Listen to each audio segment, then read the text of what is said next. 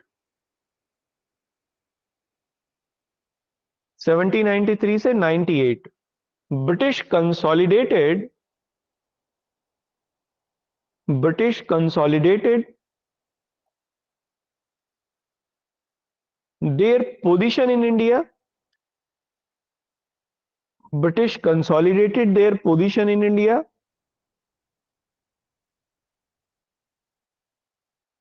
Through the policy of non intervention, through the policy of non intervention. इस प्रकार Lord Cornwallis bracket में 1786 से 93, इस प्रकार लॉर्ड कॉर्नवालिस एवं सर जॉन शोर, सर जॉन शोर ब्रैकेट में 1793 से 98 के काल में, के काल में सर अंग्रेजों ने थोड़ा एक बार भारत रिपीट कर में, दीजिए। 1793 से 98 जॉन शोर का है, और 1786 से 93 कॉर्नवालिस का है। भारत में अपनी स्थिति को मजबूत किया, भारत में अपनी स्थिति को मजबूत किया। ठीक है, ये वाला पीरियड कंप्लीट हुआ। अब इसमें हम लोग आगे चलते हैं, आगे सिचुएशन चेंज होती है ड्रामेटिकली यूरोप में, और जैसे ही वो सिचुएशन चेंज होती है हमारे यहां भी बदलाव आ जाता है। देखो, जब भी इतिहास को पढ़ोगे ना अंग्रेजों के, मुझे ये पूरा विश्वास है और आगे भी रहेगा, मतलब मैं इस बात को लेके आगे भी फर्म हूं, आपको जब भी कोई इतिहास पढ़ाएगा, आगे हिस्ट्री पढ़ाएगा, और विशेष तौर पर मॉडर्न इंडिया पढ़ाएगा, या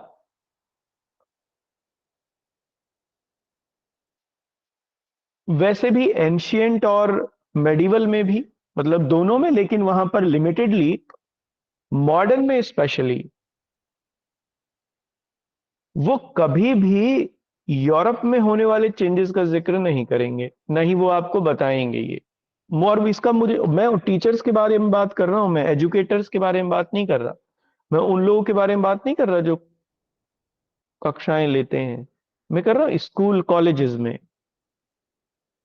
क्योंकि जो एजुकेटर्स हैं वो तो कराएंगे ही नहीं, ये तो मैं फर्म हूं उस चीज को लेके, मैं इस बात को लेके कॉलेजेस में भी फर्म हूं। जबकि फैक्ट ये है, देखो अंग्रेजों की पॉलिसीज इंडिया में विशेष तौर पर यूरोप की परिस्थितियों से प्रभावित रही हमेशा। यूरोप में जैसे जैसे बदलाव आते रहे, भारत में भी उनकी नीतियां चेंज होती रहीं। क्योंकि उपनिवेशवाद, कॉलोनियलिज्म का ये उसकी एक पहचान है कि वो पूरी तरीके से अपनी मदर टेरिटरी से गाइड होता है। मदर टेरिटरी ब्रिटेन थी, वहां से गाइड हो रहा था, और ब्रिटेन की फॉरेन पॉलिसी गाइड हो रही थी यूरोप से। तो फिर जैसे यूरोप में चेंज आते थे, वैसे ही कॉलोनियल एरियाज में भी चेंज होने लगते थे पॉलिसीज में। तो अगर पूरी तरीके से उसको समझना है आपको, अंग्रेजों की भारत में नीतियों को, पॉलिसीज को, तो फिर आपको यूरोप में क्या हो रहा था ये जानना पड़ेगा ही। उसके बिना नहीं आएगा समझ में।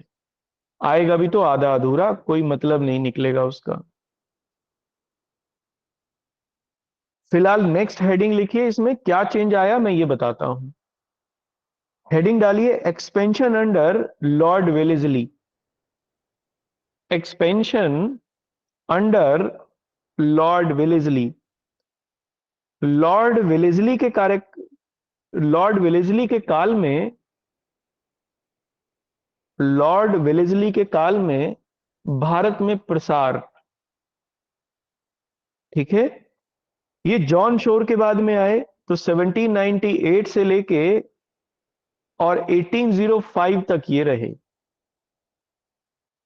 1798 से 1805 तक ये भी राजघराने के एक सदस्य थे, रॉयल फैमिली से थे। 1798 से 1805।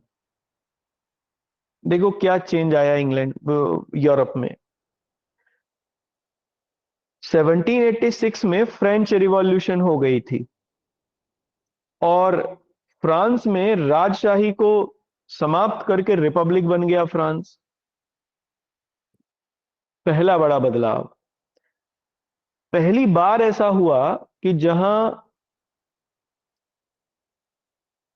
राजतंत्र को मोनार्की के ऊपर क्वेश्चन मार्क खड़ा किया गया और मोनार्की को समाप्त कर दिया गया। अंग्रेजों के लिए चिंता का विषय था, क्यों? क्योंकि इंग्लैंड में मोनार्की थी, और भारत में भी वो यही कर रहे थे, एक तरीके से एक नई मोनार्की को बना रहे थे। एक ये, दूसरी चीज क्या थी, जब फ्रेंच रिवॉल्यूशन हो गई तो फिर युद्ध छिड़ गया।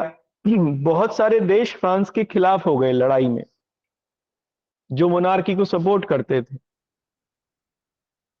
इसलिए फ्रांस यूरोप के ज्यादातर देशों से युद्धरत था इस समय। इंग्लैंड भी उनमें से एक था। इंग्लैंड उन देशों को सपोर्ट कर रहा था। इसी समय नेपोलियन का उत्कर्ष हो गया। नेपोलियन रिसर्च कर गया 1800, 1799, 1802 के आसपास तक आते आते नेपोलियन ने फ्रांस की बागडोर संभाल ली। और वो सब देश जो क्रांति के विरोध में थे फ्रांस की, नेपोलियन उन सबको हराने लगा, एक एक करके सबके खिलाफ युद्ध की घोषणा कर ली, और अपने आप में वो एक महान योद्धा थे ही, फैक्ट है। तो उन्होंने इंग्लैंड के खिलाफ भी युद्ध की घोषणा कर दी, और भारत पर हमला करने की नीति भी बना ली। इजिप्ट को इसी क्रम में जीत लिया उन्होंने, मिस्र को, क्योंकि मिस्र के रास्ते ही भारत तक पहुंचते थे। इजिप्शियन एक्सपेडिशन शुरुआत हो गई नेपोलियन की। अब ये लगने लगा कि नेपोलियन भारत पे हमला कर देगा। इसी समय नेपोलियन और टीपू सुल्तान के बीच में पत्र व्यवहार शुरू हो गया, बातचीत होनी शुरू हो गई। अंग्रेज के और कान उनके खड़े हो गए, क्योंकि भारत में अगर राजा नेपोलियन से मिल गए तो फिर अंग्रेजों का बाहर निकलना यहां से बिल्कुल पक्का है। इसलिए भी टीपू सुल्तान को हरा के मारा गया। That was the fact. ये भी एक कारण था। एक चीज, दूसरी चीज ये थी कि अगर भारत को सिक्योर करना है अंग्रेजों को आने वाले समय के लिए, तो दो बातें करनी पड़ेंगी। अंग्रेजों ने ये समझ लिया अच्छे से, जितनी तेजी से हो सके भारत में अपना आप को मजबूत कर ले, जिससे अगर फ्यूचर में नेपोलियन हमला भी करे इंडिया के ऊपर या अंग्रेजों के ऊपर भारत में, तो वो इस स्थिति में हो कि नेपोलियन को हरा सकें। जो भी राजा हैं यहां, उन राजाओं के साथ संधि कर ली जाए, और संधि इस तरीके की हो, सुरक्षात्मक संधि, सिक्योरिटी ट्रीटी, जिससे अंग्रेजों का जो इंटरेस्ट है वो फुलफिल हो। लड़ाई झगड़े से नहीं, बातचीत से ही ट्रीटी कर ली जाए, लेकिन इस तरीके से की जाए जिससे अंग्रेजों का शक्ति बढ़े। और इसी क्रम में लॉर्ड वेलेस्ली ने सब्सिडारी अलायंस शुरू किया। सहायक संधि लॉर्ड वेलेस्ली ने ही बनाई, ये वही पॉलिसी थी। इसमें लड़ाई झगड़ा नहीं करना था, लेकिन क्या किया इसने कि बड़े आराम से भारतीय राजाओं की सॉवरेनिटी को समाप्त कर दिया। कैसे, वो हम आगे देखेंगे। ये अंग्रेजों ने पॉलिसी बनाई ऊपर की दो तीन जो परेशानियां थी उनको ध्यान में रखते हुए, है ना। इसी क्रम में सब्सिडारी अलायंस आता है, और लॉर्ड वेलेस्ली के समय में सबसे ज्यादा तेजी से प्रसार हुआ भारत में अंग्रेजों का, यानी सबसे फास्ट एक्सपेंशन हमें देखने को मिलती है। बहुत तेजी से इन्होंने भारतीय टेरिटरियों को जीत लिया था। जीत लिया तो नहीं था, मतलब अपने में मिला लिया था उन्हें सब्सिडारी अलायंस से। तो आप इसको आगे लिख लीजिए यहां से, या एक काम करते हैं यहां तक रखते हैं, लिखते इसे कल हैं। कोई क्वेरी है किसी की तो आप मुझसे पूछ लीजिए। सर टीपू सुल्तान के लड़कों को छोड़ दिया था क्या बाद में? टीपू सुल्तान के बच्चों को मार दिया था उनको भी। और जो मैसूर का राज्य है वो वोडियार वंश के एक छोटे से राजा को दे दिया था। वोडियार वंश का एक छोटा सा कोई राजा ढूंढ लिया अंग्रेजों ने और उसे दे दिया था वो। इसी वो आज भी लोग हैं मैसूर का, अगर दशहरा आप कभी सुने, दो जगहों का दशहरा बड़ा फेमस है भारत में, मैसूर और कुल्लू का। तो आज भी वही राजवंश है मैसूर में, वोडियार राजवंश के लोग हैं जो मैसूर के राजा कहलाते हैं। चिक्का कृष्णराज वगैरह के वंशज हैं वो। तो फिर ये उनकी वंशावली चली मैसूर में। केवल मैसूर मैसूर उनके पास रहा, बाकी उन्होंने सब अंग्रेजों के ही पास चला गया था। केवल मैसूर की कुछ टेरिटरी वहां के राजा के पास रही। उस राजा ने भी सब्सिडारी अलायंस साइन कर ली थी, ट्रीटी। तो फिर वो भी अंडर में ही हो गए अंग्रेजों के, है ना। ये रहा। टीपू सुल्तान का तो नहीं था कुछ भी, क्योंकि हैदर अली वास्तविक रूलर नहीं थे ना मैसूर के। ना उन्होंने कभी अपने आप को वास्तविक रूलर माना, लेकिन टीपू सुल्तान ने अपने आप को वास्तविक रूलर माना था। हैदर अली तो चिक्का कृष्णराज वगैरह के नाम पर ही शासन करते रहे, लेकिन जब टीपू सुल्तान रूलर बने तब उन्होंने रियल फाउंडर हो गए थे। अंग्रेजों ने इसे गलत माना, क्योंकि अंग्रेज खुद राजशाही के पोषक थे, मोनार्की थी इंग्लैंड में। तो यहां पे मोनार्की को कैसे खत्म कर सकते थे? मोनार्की को खत्म नहीं किया इसलिए अंग्रेजों ने। ये बड़ी कॉन्ट्राडिक्टरी बात है। इसीलिए तो उन्होंने देखो इतनी रियासतें छोड़ दी थी इंडिया में, 500, मोर देन 500, 527 या 532 इतनी रियासतें थी, 526। जब भारत आजाद हुआ तो राजाओं को उन्होंने समाप्त नहीं किया, राजाओं को तो बनाए रखा, जिससे नेशनल मूवमेंट को कमजोर किया जा सके, राष्ट्रीय आंदोलन को कमजोर किया जा सके। आगे पढ़ेंगे ये सब कि कैसे कैसे किया उन्होंने। ठीक है।